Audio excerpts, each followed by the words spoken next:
আসসালামু আলাইকুম বন্ধুরা, কেমন আছেন আপনারা সবাই? আমি ভালো আছি, আল্লাহর অশেষ রহমতে। আশা করছি আপনারাও সবাই ভালো আছেন। চলে আসলো আবারও এক বছর পর মাহে রমজান। রমজান মাসের সবাইকে শুভেচ্ছা ও অনেক অনেক ভালোবাসা।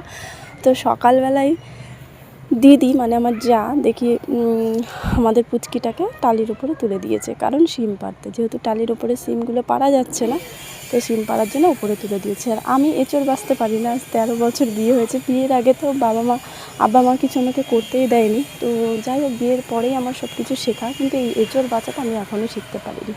শিখলেও এই কাজটা যেন আমার কাছে খুব একটা ভালো লাগে না। যা হোক, যেহেতু সামনে রমজান মাস, সমস্ত কিছু গুছিয়ে ফেললাম, ছোলা মটর যেগুলো ইফতারিতে লাগবে। আর এখানে ধনে জিরে মরিচ নিয়ে এগুলো আমি এখন ভাজা করে নেব।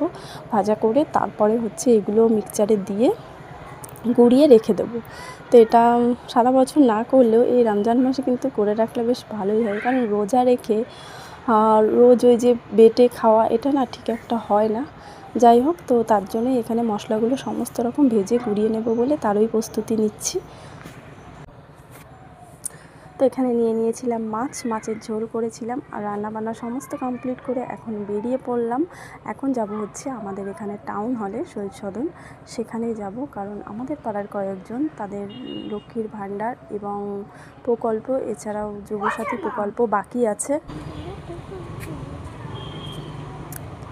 তো এখানে টাউন হলে ঢুকলাম, ঢুকেই দেখলাম যে অনেকেই বসে ফর্ম ফিল আপ করছে, সমস্ত মানে অনেক ভিড়, প্রচুর মানুষ যুবসাথীতে আবেদন করছে। তো দেখে না সত্যি খুব ভালো লাগছে।